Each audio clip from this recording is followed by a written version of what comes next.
इंसान में प्रतिभा नाम की एक चीज होती है। यहां ऐसी क्षमता है जो प्रकृति के लाखों वर्षों का काम सुबह से दोपहर तक कर सकती है। अगर जरूरी कोशिश की जाए तो आप जागरूकता से ऐसा कर सकते हैं। अगर जरूरी स्थिति बनाई जाए तो उस व्यक्ति का सफल होना तय है।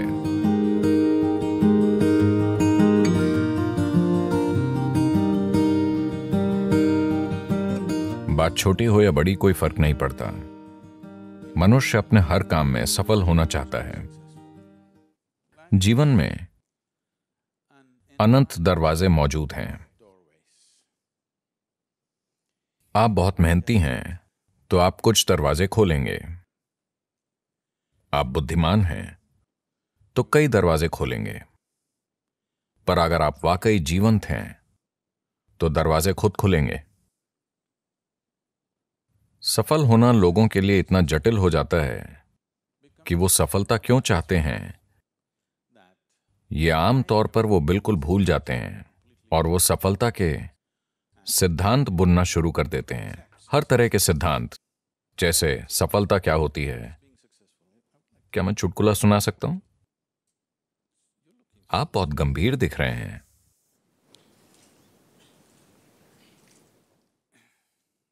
भारत में एक आदमी था, शंकरन पिल्लई। अच्छा, ये जॉन स्मिथ की तरह है।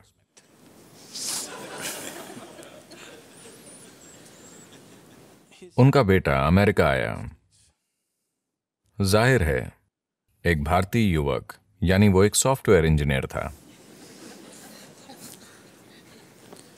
वो टेक्सास गया और वहां काम करने लगा। फिर उसे एक अमेरिकी महिला से प्यार हो गया। वो परेशान हो गया क्योंकि भारत में ऐसा प्रेम अपराध है। वो परेशान हो गया। फिर उसने अपनी मां को बताया। फिर मां ने पिता को बताया और पिता फट पड़े। वो उन्हें समझाने के लिए घर गया, पर बात नहीं बनी, क्योंकि भारत में कोई शादी करना चाहे तो लोग उसके परिवार की 500 पुश्तें जांचते हैं। वो उस व्यक्ति के वंश की शुद्धता देखते हैं जिससे आपकी शादी होगी। तो अमेरिका की एक गोरी महिला, आप उससे कैसे शादी कर सकते हैं? हम उसका वंश नहीं जानते, वो कहां से आई है, उसका वंश क्या है, दादा दादा। तो वो समझा नहीं पाया और वापस आ गया और उसे फिर से प्यार हो गया और वो आगे बढ़ गए। तब शंकरन पिल्लई अपने बेटे को त्याग कर बोले, मेरा तुमसे कोई लेना देना नहीं है। फिर साल बीते, उनका एक बेटा हुआ और उसकी तब की तस्वीर थी जब वो पैदा हुआ था, और पत्नी रोजाना अपने छोटे बेटे की तस्वीर फेसबुक पर अपलोड करती थी। छोटा सा बच्चा बड़ा हो रहा था। वो बेटे को त्याग चुका था, पर पोते की बात अलग होती है। धीरे धीरे 1-2 साल में उसे इस छोटे बच्चे से प्रेम हो गया जिसे उसने देखा तक नहीं था। फिर लोग अमेरिका से उसके पास आने लगे, अरे आपने अपने पोते को नहीं देखा? ओह, आप उसे जरूर देखिए, वो आपके जीवन का फल है। धीरे धीरे उसे इच्छा हुई। फिर उसने तय किया वो अपने बेटे का चेहरा नहीं देखेगा, पर अमेरिका जाकर सिर्फ पोते को देखेगा। और उस गोरी औरत को तो बिल्कुल नहीं देखेगा। फिर वो अमेरिका गया और उसे एक 7 साल का ऊर्जावान युवा लड़का मिला। वो एक फार्म में रह रहे थे। वो यहां वहां कुछ करता रहता था। उसे इस छोटे साथी से गहरा प्रेम हो गया। फिर एक दिन वो लड़का बोला, दादाजी आओ, मैं आपको तीरंदाजी सिखाता हूं। वो उस लड़के के साथ फार्म में गया और वहां उसने 8 लक्ष्य देखे। वो सभी तीर बिल्कुल निशाने पर थे। शंकरन पिल्लई ने यह देखकर सोचा, अरे ये मेरा पोता है। उसे भारत के सभी महान तीरंदाज याद आ गए, अर्जुन और एकलव्य, और उसे भविष्य दिखा। ओलंपिक स्वर्ण पदक आसमान से गिर रहे थे। फिर उसने पूछा, तुमने कहां से तीर चलाया? लड़का बोला, 20 गज से। क्या? 20 गज की दूरी से तुमने सभी तीर निशाने पर मारे हैं? तुमने ये कैसे किया? फिर लड़का बोला, दादाजी, मैं तीर पहले मारता हूं और फिर निशान बना देता हूं। तो सफलता से जुड़े ये सिद्धांत रुकावट बन सकते हैं, और मैं लगातार ऐसे लोगों के साथ रहा हूं, वो एक हद तक सफलता पा चुके हैं, पर उनका जीवन उनकी सफलता के सिद्धांत में फिट नहीं हो रहा है और वो ढांचा टूट रहा है, पर उन्हें लगता है कि कुछ गलत है। कुछ गलत नहीं है, वो बस बेहतर हो रहे हैं, स्थितियां उन्हें आगे बढ़ा रही हैं, पर उनके सिद्धांत टूट रहे हैं, तो वो अपनी सफलता से दुखी हैं। आपको कई लोग ऐसी चीजों से गुजरते हुए दिखाई देंगे। अगर सफलता की बात करें तो मुझे यकीन है कि आपके पास योजनाएं होंगी कि जीवन में सफल कैसे होना है। आपकी योजनाएं हैं? योजना ठीक है। योजना अच्छी होकर भी एक उलझन हो सकती है, क्योंकि आप आज जो जानते हैं उसी से योजना बनाते हैं। योजना किसी अनजान चीज पर आधारित नहीं होती। आपकी योजना यानी आज को बढ़ा चढ़ाकर कल की कल्पना करना। अभी आप यहां एक स्तर पर हैं। आपकी योजना यह होती है कि ये इतने वर्षों में 10 गुना होना चाहिए, या 100 गुना, या लाख गुना हो जाए। But plan is just essentially an exaggeration of what is today. पर योजना यानी आज की स्थिति को बढ़ा चढ़ाकर की गई कल्पना। शायद इसके पीछे कोई तर्क हो, शायद आप उससे जुड़ी चीजें समझते हों, पर मूल रूप से आप आज की ही बढ़ा चढ़ाकर कल्पना करते हैं। यानी कई मायनों में वो सभी संभावनाएं खत्म हो जाती हैं जो अभी आपके अनुभव में नहीं हैं। आपने पेंसिल्वेनिया की बाढ़ के बारे में सुना? पेंसिल्वेनिया में बाढ़ आती है। आपको पता है, एक बार एक बड़ी बाढ़ आई और एक शहर में पानी इतना ऊपर उठा कि घर डूबने लगे। तो 2 छोटे लड़के अपने घर की छत पर चढ़कर बैठे थे। फिर उन्होंने अपने घर के सामने एक टोपी को ऊपर नीचे होते देखा।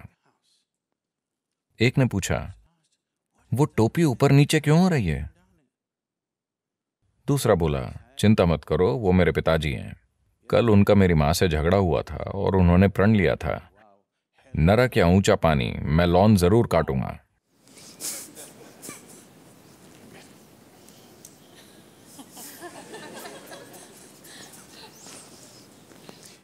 तो योजनाएं परेशानी बन सकती हैं। योजनाएं बनाना अच्छा है, पर ज्यादा जरूरी यह है कि एक उद्देश्य हो। अगर उद्देश्य है तो योजनाएं बनती जाएंगी, योजनाएं फेल होंगी और फिर नई योजनाएं बनेंगी। जो होना है होगा। आप एक उद्देश्य पर टिके रहें तो बाकी चीजें उस उद्देश्य की मदद करेंगी। पर अगर आप किसी योजना पर टिके रहेंगे तो वो योजना खुद एक रुकावट बन सकती है। योजना संभावना भी है। योजना बनाकर रखना ठीक है, लेकिन आपको योजना को थोड़ी दूरी पर थाम कर रखना चाहिए। आपको योजना से अपनी पहचान नहीं जोड़नी चाहिए। सफलता की प्रक्रिया, देखिए, मूल रूप से सफलता की चाह हर इंसान में होती है। आप उसमें थोड़ी आग डालकर उसे अपना जुनून बना सकते हैं। लेकिन अगर ये आपके अंदर की एक जरूरत बन जाती है कि आपको सफल होना ही है वरना आपको बहुत दुख होगा, तो फिर आप दिक्कत में पड़ने वाले हैं, एक गंभीर दिक्कत। हमारे जुनून जहर बन सकते हैं। If we start becoming resentful for the non-fulfillment of those passions, हमारे जुनून जहर बन सकते हैं अगर हम उन जुनून के सफल न होने पर नाराज होने लगें। तो जहर बनने से मेरा मतलब है कि आज ये दिखाने के लिए काफी मेडिकल और वैज्ञानिक सबूत हैं कि नाराज होने पर, जब आप किसी चीज से गुस्सा होते हैं या चिड़चिड़े होते हैं, तो आज डॉक्टर चेक कर सकते हैं। हम आपका खून लेकर ये देख सकते हैं कि आप अपने सिस्टम में जहर डाल रहे हैं। ये वो जहर है जो आप पीते हैं पर दूसरे के मरने की उम्मीद करते हैं। जीवन ऐसे नहीं चलता। अगर आप जहर पिएंगे तो आप मरेंगे, यही ठीक है, यही ठीक है ना? आप जहर पिए तो आपको मरना चाहिए, मैं जहर पीकर उसे मारना चाहता हूं, ऐसा नहीं होता। like that. तो ऐसी भावनाएं हमारी क्षमता को छीन लेती हैं। देखिए, इंसान में प्रतिभा नाम की एक चीज होती है, हर इंसान में होती है, वो उसे जीवन में कभी ना कभी छूता है। पर प्रश्न ये है कि आप उसे कितनी बार छूते हैं, यही प्रश्न है। You sparked once in your lifetime. That's not good enough. You must be sparking all the time, isn't it? आप अपने जीवन में एक बार चमके, ये काफी नहीं है, आपको हर समय चमकते रहना चाहिए, है ना?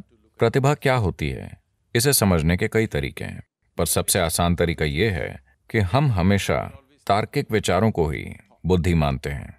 नहीं, तार्किक विचार शायद अगले 25 वर्षों में बेकार हो जाएगा, क्योंकि तब शायद आपका कंप्यूटर हर तरह के तार्किक विचार पैदा करने के काबिल हो जाएगा, आपसे कहीं बेहतर और कहीं ज्यादा तेज। तो प्रतिभा को छूना यानी अपने अंदर मौजूद बुद्धि का दूसरा आयाम छूना। आपने नाश्ते में क्या खाया? Chicken and salad. देखिए, उन्होंने मुर्गी खाई। दोपहर होते होते वो मुर्गी एक इंसान में बदल गई है। अगर आप चार्ल्स डार्विन से पूछते कि एक मुर्गी इंसान कितने समय में बनती है, तो वो लाखों वर्षों की बातें करते हैं। यहां ये दोपहर में ही मुर्गी को इंसान में बदल रहे हैं। So there is an intelligence here. There is a competence here. तो यहां एक बुद्धि और क्षमता है जो प्रकृति के लाखों वर्षों के काम को बस दोपहर में ही कर सकती है। बस ये है कि ये बुद्धि अचेतन स्थिति में है। अगर कोशिश की जाए तो आप हर अचेतन प्रक्रिया को एक जागरूक प्रक्रिया में बदल सकते हैं। जागरूकता में अगर इस बुद्धि की एक बूंद भी आपको मिल जाए तो अचानक जीवन एक जादू की तरह चमक उठेगा। जो काम लोग मुश्किल से करते हैं वो आपके लिए आसान होगा। अब जब मैं बुद्धि कहता हूं तो लोग हमेशा ये सोचते हैं, अगर मैं लोगों से पूछूं कि बुद्धि कहां है तो सभी हमेशा यही कहेंगे, है ना? वो ये या ये या ये या ये नहीं कहेंगे। पर आपके शरीर की एक कोशिका आपके दिमाग से कहीं ज्यादा काम कर रही है। डीएनए का एक अणु 1 मिनट में इतने लाखों काम कर रहा है कि आप कभी समझ ही नहीं सकते, हाँ या ना? तो योग में या योग विज्ञान में हम कभी भी किसी चीज को मन नहीं मानते। मन जैसी कोई चीज नहीं होती। एक भौतिक शरीर है और एक मानसिक शरीर है। शरीर से सोचना सीखना होगा। ये एक छोटा सा सेशन है, अभी ये बात नहीं करनी चाहिए, पर यह बताना जरूरी है। कई चीजें हैं जो मैं खुद एक ही समय में करता हूं, क्योंकि कोई मुझे बताता है, अभी इस सत्र से पहले कोई कहता है, सद्गुरु इस इमारत की योजना बनानी है, क्योंकि हम सब कुछ खुद करते हैं। अब यहां से जाने से पहले मेरा बिल्डिंग प्लान तैयार होगा, वो अभी यहीं बनेगा, क्योंकि मेरे दिमाग में 12 से 14 चैनल वाकई चलते रहते हैं। सिर्फ दिमाग में ही नहीं, शरीर से भी सोचा जा सकता है। आप शरीर से सोचना सीख लें तो कभी सिरदर्द नहीं देगा, यह सबसे अच्छी बात है।